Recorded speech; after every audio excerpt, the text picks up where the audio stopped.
Yeah, that's I had okay. a crazy night because we were editing till very late, and it stayed in my head so intensely that I couldn't sleep all night. Whoa, what stayed in your Because, head? yeah, what we did was really use the quarantine in the sense that we filmed all these little improvisations in my house, and some incredibly spontaneous things were captured, and so we had to put it all together for the live stream. Cool. So on Thursday, is it going to be um it's pre-recorded, or is it partially recorded and also live? No, it's going to be the stream of all of these improvisations that I did solo and with Cleek Shrey, and also using some other music. But it's really for the around my house. Originally it was going to be a goodbye to my place that I've had for so many years. And I didn't want to just do a live performance, but Cleek Shrey came around in an amazing way, and he caught me off guard in the kitchen singing, and had this music playing, and I was dancing around like a maniac. And other things were captured like that, and some that were just more set, like, okay, that we're going to do this now. Let's sit at the wall. I write in my book and sing. You improvise on violin, and it's, I, I think, very interesting. I'm so excited. When you say you're saying a goodbye to your place, are you leaving New York? Not New York, but I've had this place, which was a former cheese refrigerator, literally cheese refrigeration, for 44 years, and I was about before the pandemic, and things have taken a bit of a different turn. But it's so funny because I was on Facebook and I wrote that I wanted to have someone, it was crazy to get out of town. Yeah. And also that I was looking for someone to film me performing in my space before I wind up leaving it. And Cleek Shrey showed up, and then, and then we also started playing music together, and it's going to be different than what you heard before, that's for certain. Well, that's very exciting. I'm excited. Is it bittersweet to say goodbye, or are you looking forward to a fresh start, or where are you going? Well, I have an apartment in Greenpoint, Brooklyn, which I really want to get back to, but the rents are so high.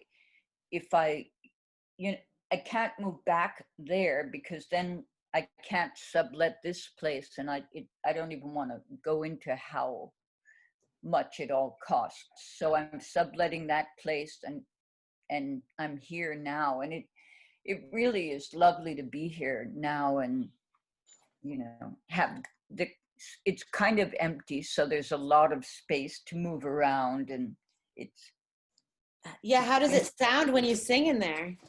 well, actually, I'm somebody that does not like to sing in acoustically unless I'm in a reverberant space. Hmm. But when Cleek started playing, I just couldn't help but singing acoustically, and it was great. And then I'm doing a lot with my electronics as well. So Cool. there are places that are totally acoustic, and most of it is just acoustic. And then there are parts where I have some extended improv on using my harmonizer, which is great fun. Hmm. And Cleek filmed it, videotaped everything. Wow, so he's multi-talented as well then. Yes, he is. Yeah. And how did you first team up with him? Well, that's what I was saying. I met him years ago, and we talked and got along well. So when I wrote on Facebook that I was really dying to get out of town. Does anybody want to have a day trip or something? He was in Princeton, and basically they're on lockdown there. So he said, hey, I have some time now. And he had also read my post that said, I want to do some recording and filming of me performing in my loft before I sell it. And he said, you know what, I'd love to do that too. And then one day, you know, when he was going to film me, I said, hey, I want to hear you play. And he started playing and I started singing, and it was just very, very, very nice, and going into different territories than I usually go to. So how long did the session wind up taking? Well, we did it over the course of, I mean, we had the first session early September. Okay. And so he shot on several different occasions. So we have a huge amount of material, which we had to whittle down considerably. And this stream will be about 45 minutes. Cool. And so are you going to watch it from home? Yeah, I will. Yes, he'll be in Princeton where he's going to stream it. Oh, Princeton, New Jersey. So, yeah. very cool. Yes, it's so great that Gordon invited me to do this, and I use a piece of his music as well. I hope he'll be. You do? Yeah, it was so crazy because I had this music playing, his music, and then I have a process where I go to where I write and speak at the same time. And so I have this large sheet of paper on the wall, and his music was on, and I started speaking and writing, and I didn't know Cleek was going to be filming it. But that was one of the occasions where he just got me, you know, as I was already in the process. So it's not like we said, oh, let's do that again. It was just real time. Organic. Very, yeah. So did you tell Gordon, or is it gonna be a surprise for him? I told Gordon, but I didn't show him what it is. It's cool. You know, he'll definitely, I'm so curious what he's going to think about it. And also the sound is probably different than what he intended, because it's the music playing back in a large space. It's not just like I grab the music and put it onto the track. It's all within the room and the room sound. Right. So it's like a love letter to your apartment. In a way, yes. Thank you. That's a good, yeah. And I was so happy that Cleek got involved with it, because he performed in several of the pieces we improvised, and he filmed me performing, and wow, great. And so when you say that you were kept up all night last night, what was sort of the part that was keeping you awake? Well, we had spent like 10 hours yesterday getting spacing, and you know, I had like a million notes about what sections and how much space between them and things like that. And so just the music was just going on in my head, because we've been listening to it over and over. So did you eventually fall asleep, or did you stay up all night? Actually, that's probably why I'm in bed totally wiped out now, because I had about 3 hours of sleep. Oh my gosh. Actually, that's funny, because I had 3 hours of sleep last night too, because Really? I got up extremely early to go do a banner drop, which I shouldn't really talk about because I think it's illegal, but to do a little protest. So we're both running on 3 hours. That's pretty good. Yeah, it's funny because I have someone living in my front space, and he didn't sleep either last night. Interesting. Something's going on in the I stars. don't know. We're in the new moon, and it's apparently there are a lot of changes going on, but yeah. But sometimes when you're awake because you've got all of this music in your head, it's okay. Yeah. keeps you company. Yeah, it's good. That's so cool. I feel so honored that I get to be the one to chat with you, because I saw you the first time. I guess it's the only time I saw you live was at Electric Eclectics 7 years ago, 2013.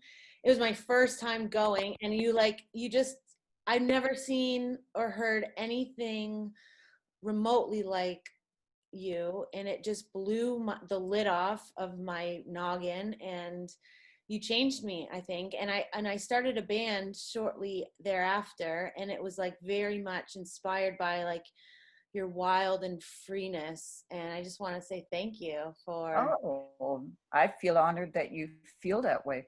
This piece is very different than some of mine because like Cleek brings me into this kind of very gentle place in a way. It's not, the music with him is not wild at all, but then there is some really kind of absurd, crazy stuff that I do solo. So it's a bit of a roller coaster. Well, it feels like it starts out in, he caught me in the kitchen doing some wild, ridiculous thing.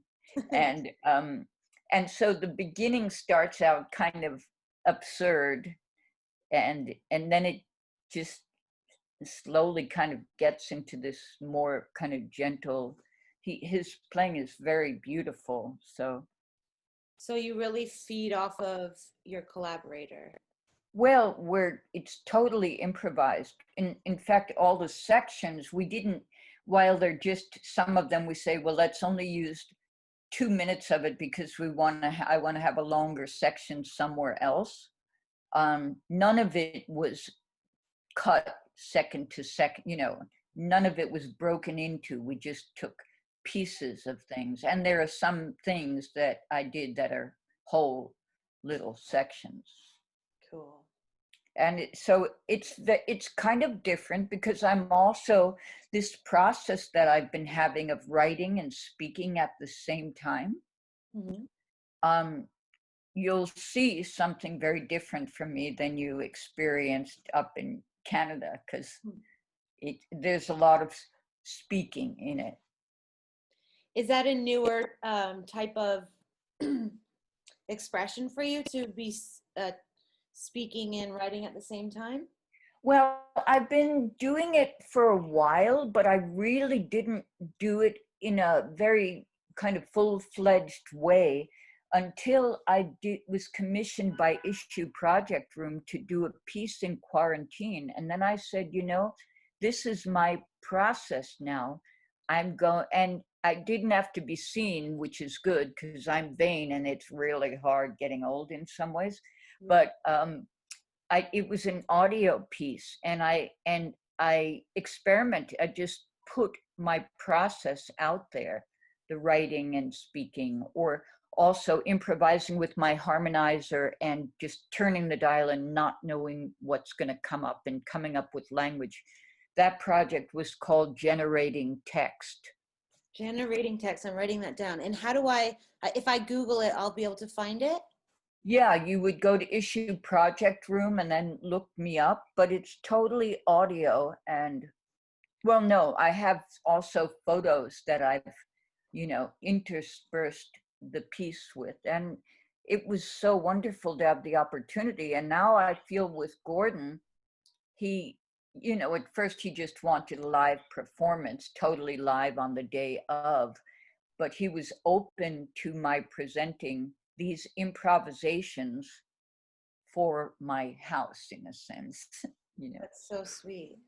And so have you done other performances during quarantine aside from the Issue Project Room? One other thing that wasn't really public, it was for a speaker company, and one other Zoom thing that was something called Optosonic Tea, which I took part in. But I think that's it. And yeah. How has your experience been in this pandemic? When I have projects like this to work on, it's very, it, it feels great. Yeah. And at other times, you know, in the summer, not being able to go out of town and having to worry about my my safety, and having to move back to Manhattan, where I really wanted to be in Brooklyn, and not driving and not taking public transportation. It's certainly very limiting. But the times when I've really been working very intensely have been very gratifying, because I could try things out that I normally would not do. And so, for example, I use my harmonizer a lot when I'm recording, but I rarely perform with it. And now I have a whole new confidence in taking it out. It's a heavy object, but, and, you know, so to speak, going on the road with it and improvising with it. And it's what I've done in it. I think the most amazing parts are the transitions in this one harmonizer section, because it's totally absurd. You never know. I don't know what to expect. I flick the dial, and there's a setting that comes up, and I find it. I get inside that setting and find the right material for it on the spot. You have to hear it to know what I mean. That might sound very obscure. That's so cool, though. Would you say that you have a high level of empathy based on the fact that you can read a room well and can play off of the people that you're collaborating with? Do you think there's a connection there? Well, I like to think of myself as an empathetic person, and I hope that comes through in the work, although I didn't really think of it that way.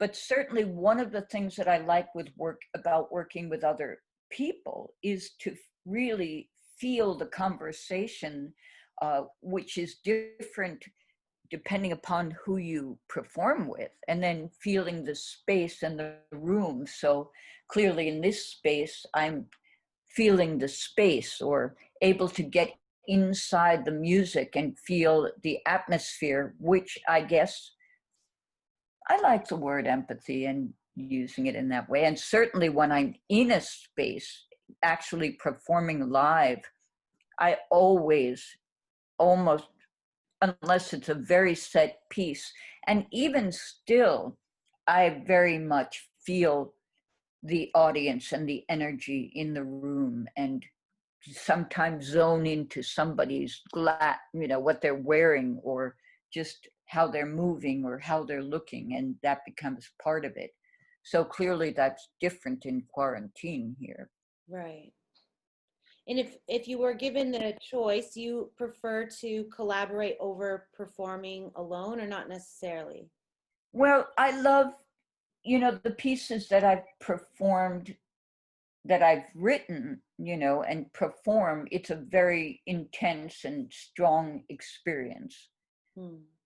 And you know what, in a sense, this is going to sound crazy. I'm a natural performer. Like in my house, I'm in the kitchen, I'm singing, or some music comes on and I'm going along with it. But I don't always love, it's not my favorite thing to perform in front of an audience. I know that's kind of crazy, because I kind of come alive and use the audience to, you know, to communicate with. I mean, they're part of my experience. But I do love the social experience, and I don't mean social going out for a drink afterwards. The conversation, the atmosphere that you have when you're improvising with somebody, and the conversation that ensues, which is different, as I said before, each time you play with another group of people, or I've often performed with people for the first time. And there's been some very magic moments in that. Do any Are there any specific collaborations or performances that would stick out in your mind as most memorable for whatever reason, whether it be positive or negative or magical or distressing or whatever? Well, I love that I perform with such a wide range of people. So I have some favorites. Yeah. Um, and yeah, I have some favorites. And it's also like performing with Cleek. He's in such a different zone Hmm. than than I often am with real improvisers. Like he's a beautiful violinist. Cool. And it just sets up a very different atmosphere. So I would say right now, Michael Schumacher is a composer. I'm using some of his music because every time I put it on, it takes me into a zone. And well, you'll have to hear that and see that, So I've never, well, actually I have performed with him in this optosonic T context. But yeah, I hope to do something more with him and with Gordon too at some time or other. Yeah, I know Gordon had mentioned that if the festival was happening physically this year on the Funny Farm, that he would have liked you to come back. So hopefully COVID has sort of quieted down by next summer and you can come back to Canada. Well, he was already talking about having me online again next year because he wasn't feeling extremely confident about it. But yeah, I adore Gordon's one of my absolute not famous, pardon me. Gordon's one of my absolute favorite artists. Wow. Of any kind. Wow. And so it would be wonderful to, do something, collaborate with him sometime or he offered me some of his material to use. And yeah, I think he's incredible and you Canadians are lucky to have him. Yeah, definitely. And Yeah. it's very generous of him and Laura to share their residence with all of us freaks for that week. Oh, they're amazing. I love Laura too. She's a totally fantastic artist. Yeah, that place is so transformative and inspiring. It's made me be definitely feel freer to be a freak, basically. Have you performed there? I have actually. So I started that band. It's called Sour Pussy. There's four of us women, and it's like just like a total improvised mess. Like it's like a noise and musical theater combo. And we performed in 2016, I think, and then I performed twice since then. Oh, and this year online actually. I'll send you the link. Oh, wonderful! I'd love to see what you're doing. Fantastic. Except that I was wearing really short shorts and my t-shirt was longer than my shorts. So in the video, it looks like I'm not wearing any pants. Well, I don't want to tell you how I've included some scenes of me where, like it's not there's no theatrical lighting and I didn't have any makeup on, for some reason, like if I go out to perform, I might dress up. But this was really kind of at home stuff and vanity can play some bad tricks on you, but sometimes I just had to say the material is so good I can't worry about what I look like here. That's amazing. Good for you. And you're so beautiful inside and out. So well, thank you. But some of these things, oh my God. I had to say, yikes. But like for example, there's one scene that it's such a terrible angle, but it was so cute what Cleek was doing. He's very playful. He's almost like my kindred spirit. He's much younger than I am, but he's totally like he'll just wrap himself up in fabric or put this pink fuzzy pillow on his head. And I really wanted to have that in there. So there's a little part where he's walking across, and even though I feel, oh my God, even my best friend said, "You look horrible," but I couldn't help. I had to have Cleek in, walking across, and we had no more time to film anything. Well, good for you So, for, yeah. being okay with that. And what a great friend, to be honest. That's what friends are for. Yeah, he is. Well, he knows me before. Oh, no, I won't go. I could really definitely TMI, but I'm not going to. I So, love TMI.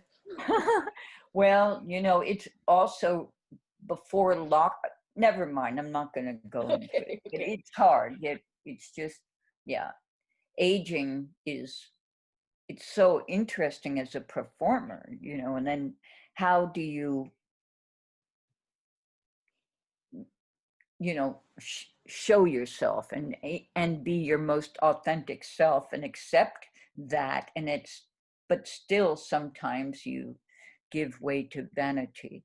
And yeah, so it's been very interesting and not always so easy Yeah. to view myself. Listening is totally fine. Hmm. Absolutely fine. That's good. Yeah, and Cleek is adorable. Oh, So, I can't wait to see it on Thursday. I'm so well, it's excited. pretty. I feel really good about it. I don't know how people that know my work will read it, but I'm curious. I Mhm. think it's very special, and yeah. Well, I feel like your fans are like excited to see your next move, and you keep people on their toes. So to expect something specific is probably not wise.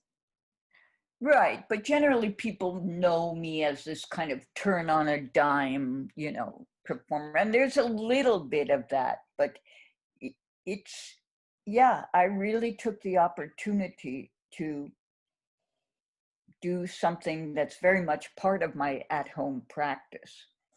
Cool. And, and I'm not so I'm not using a mic except for the harmonizer sections. Wow. And that's very different for me. And also parts where Cleek is playing and there's a very intimate atmosphere. I'm not full throttle out virtuoso singing. I'm really, sometimes the notes are very uh, tender and tenuous and, finding their little grooves and intimate. Wow.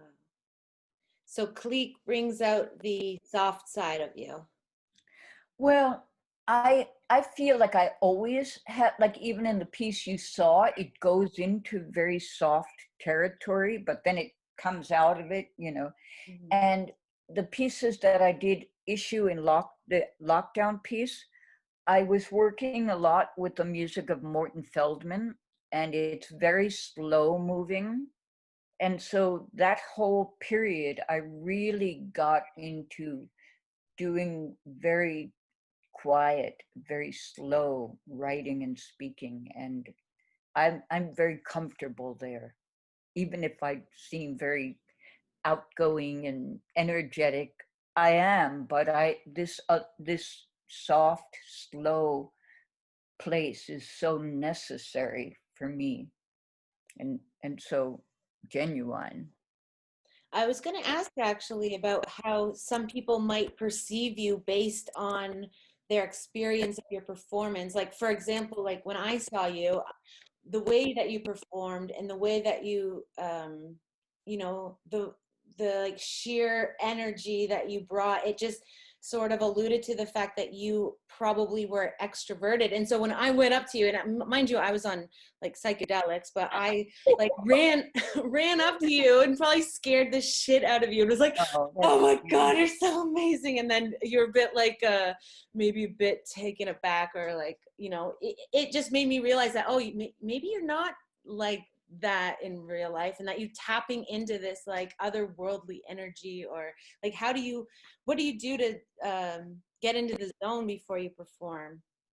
tap into that? When I'm improvising, I can talk to people before I get in the zone. And it's a wonderful thing, perhaps, that has come with age, that I can be so totally present.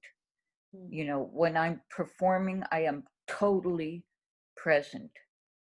And it affords me that opportunity to be totally present, where, say, in my daily life, my mind can be wandering all over the place. You get on stage or you're working on these pieces and the focus is just there, and you feel the energy and the atmosphere of the music that I'm working with. And does it end up being sort of like a therapeutic release for you? Are you like emotionally? To be honest, I don't think of it like that. But it is, as I said, a way, it's a place where the focus is so, so much in the present. And of course, many people do meditation, and my mind wanders.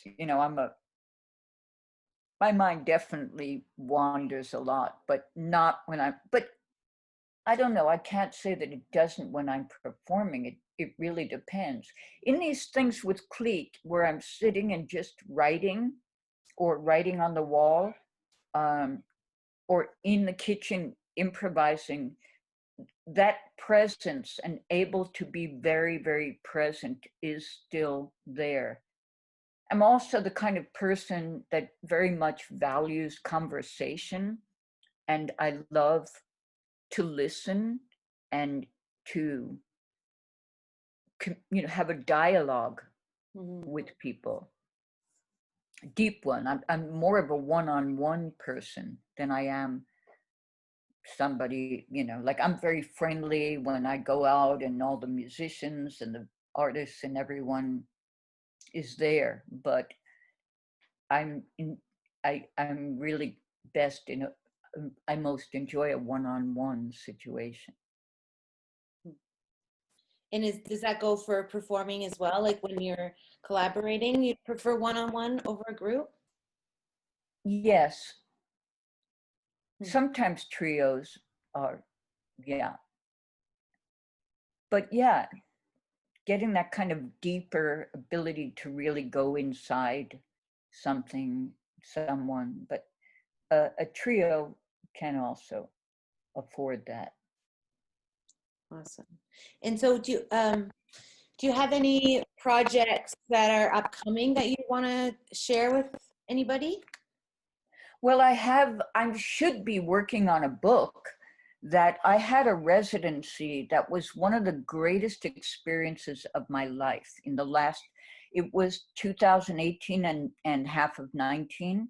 Well, the end of 2018 and till June 2019. And I did a lot of writing, and writing and speaking, and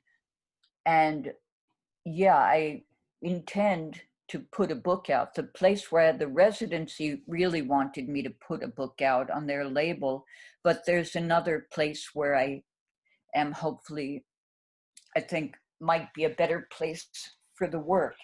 And right now, a piece of mine, which is just a sound piece for radio, is going to be on Deutschland radio coming up. It's called Book Bark Tree Skin Line. A lot of times I do work that takes many forms. So this was the radio form where I interviewed people that had from many different countries, and asked them what book bark tree skin line was in their language and what their associations were with the words. And then I also did it as a performance with I had a chorus. Cool. And I did that in a residency in a park. And that was possibly going to happen in Athens in a festival but that obviously didn't happen. So there are a couple of great residency opportunities that were going to happen. One in Porto Portugal, which I would have loved. But the book thing is what I need to really work on now. Cool. Because I've been, putting it off too much. Are you a pretty good procrastinator? Oh, I'm excellent at procrastinating. Awesome. You don't get much better than me. I won't go into that, but yes. But it's great that this project that I started on in 2017 and had a life then, and I wrote a lot for it, and then did these 3 days in the park with 10 with a chorus, and then I kind of didn't do anything with it till now. It's going to be on the radio, and I think I'm going to also perform it with Cleek. I have a long text that I'm going to do, so that lots of things in the works now. How I'm going to continue on with now that I got some more confidence working with my harmonizer in a more extended way. It's very kooky, but I enjoy it. Nice. Yeah, so I feel like I'm going to take that, as I was saying before, out into the world more. I wonder where the next live show will take you. I'm going to be doing it at Roulette, probably in February. I think I've agreed on February, and I want to use a lot of the kind of material that kind of came up during this, for Gordon and for Electric Eclectics Festival, and Laura, dear Laura, and kind of build on some of that. Cool. In the performance that I'm going to do live. It'll be filmed. I'll be doing it at Roulette in New York, and they're going to film it and live stream it. Only 20 people are allowed to come into the space. Have you been to any live concerts since COVID? Or like, have there been concerts that are limited? Well, I went only to one thing, which was outdoors. Oh, yeah. Actually, two things that were outdoors. One was on Governor's Island, and it was very beautiful, like taking the ferry over there, and then this outdoor performance, which was wonderful. Yeah. And that was in the summer with nicer weather? Yeah. Well, it was later. It was in September, and it had cooled off, which was wonderful. I'm not a big fan of being in New York in the summer. Yeah. But that was wonderful. Yeah. Yeah. Has it snowed yet in New York? No, but I know it snowed there, right? Yeah, it snowed here today, actually. Wow. Pretty cold. No, it's still pretty. Today it went down to 45, but it's still, kind of gentle weather. Nice. We're not actually in winter yet. I was curious about this course that you have taught before, a vocal training. Oh, you know what? I just really thought that I haven't tried to do anything online with it, but now I'm thinking, it is a little rough with the money situation, not going on tour, not performing, not having income. And I love doing workshops. So I thought maybe I should do some workshop or private lessons, because it's something I really love doing, and have seen, and talk about empathy. There's where I love to feel what people are trying to do and help them bring that out, and so help find their voice. Yeah. Cool. Well, I would, now that I have your email address, maybe I can schedule some. Oh, fantastic. I would really love that. I was really disappointed to not be able to go. I think it was last summer. My friend Dallas told me about it, but it was not a good weekend to take off to New York City. Well, you know what? Kaylee Staples, she got a 3-month a grant from Canada Council to study with me for 3 months. What? And whenever she comes to New York, she takes lessons, and she is wonderful. She's incredible, and I loved working with her, and I love what she's doing with her whole process and her vocals and movement, and it's great. Wow. I really got to get better at those grant applications. Where do you live? I live in Hamilton, which is about 45 minutes away from Toronto. Like between Toronto and Buffalo. She lives in Toronto. Okay, I'm gonna look her up and pick her brain maybe. Yeah, because she got a 3-month, a grant to study with me. It was fantastic. And did she have to get you to do like a letter of confirmation to agree to it? That's very easy. Okay, cool. Easy, yeah. I loved it. It was really fantastic. And you said her name was Kaylee Staples? Yeah. Okay, awesome. I'll look her up for sure. I was wondering about whether or not you ever sing in other languages. When I'm in Germany, actually, even in one of this electronic things, I have a tiny bit of German, but when I'm in Germany, I often slip into German. Or in France, it's very easy, addition, to make it sound French and to find words in the language that work. So I love language and what happens when you even take on the accent. The musicality of different accents fascinates me. Do you ever sing in Hebrew? No, but I have a piece called Tohu Vabohu where I talk about that word and what it is in Hebrew. It's a surround sound piece. Cool. But I don't really know any Hebrew. Yeah, I went to Hebrew school, but the only thing I really remember is Ani rotza lalechet lavet shimush, which means I have to go to the toilet. Well, you know what? I'm starting to have to go pretty soon too. The person living in my front space now, the most lovely person ever. His father is a rabbi. Cool. Who had been a theater director. Whoa, that's amazing combo. Yeah, and his mother's a painter. He's a young, wonderful, wonderful, wonderful person, musician. He plays harpsichord. I'm around so many young people that are getting their PhDs. It's crazy. Wow. Oh, he's back home now with the dumplings. Oh, did he bring you dinner?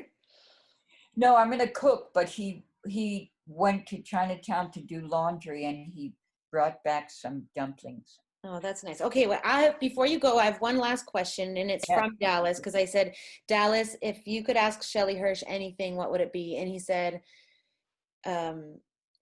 does she sing in the shower? And I sing everywhere in the house. There's one scene in this where I'm singing in the bathtub. Oh, wicked. So you can look forward to that. Okay, I'm so excited. Yeah, it's a very short scene. And finally, I just said, I had a big bubble bath because I was listening to the sound in the bathtub. And I called Cleek on the phone and I said, listen, we have to record this because the sound is incredible. So then we did. We put candles all over and I was just in the bathtub. It's a very short thing. I thought I saw a promo picture of you in a bathtub. Oh, that's another, yeah, that's funny. I wasn't singing in there, but I was in a collaborator's, beautiful collaborator of mine who lives in Belgium. We had like a 12-year collaboration and we'd spend hours working and cooking, and it was just a magical, wonderful experience working with him. Beautiful. Yeah. So yes, there will be some bathtub. Yay. Not a shower. I have one last favor to ask, and it's because I have a radio show on Wednesday nights on the local community radio station at Mohawk, and it's called Hamiltopia. Would you consider doing a plug and say, hi, this is Shelley Hirsch, and you're listening to Hamiltopia on the Sure, just tell me what to do and what time it will be. No, yeah, if you even just say it now, then I'll just snip it off this. And Can you write it? Hi, this is Shelley Hirsch, and you're listening to Hamiltopia. And you're listening to, hi, this is Shelley Hirsch, and you're listening to Hamiltopia. On 101.5 On 101.5 The Hawk. The Hawk. Amazing. You're the best, and I'm so excited for Thursday, and thank you for taking the time to talk to me. Oh, absolutely. Thank you so much. Send me a link to your work. I'd love to hear it. Okay. Have a great night. Enjoy the dumplings. Thank you. Bye. Bye.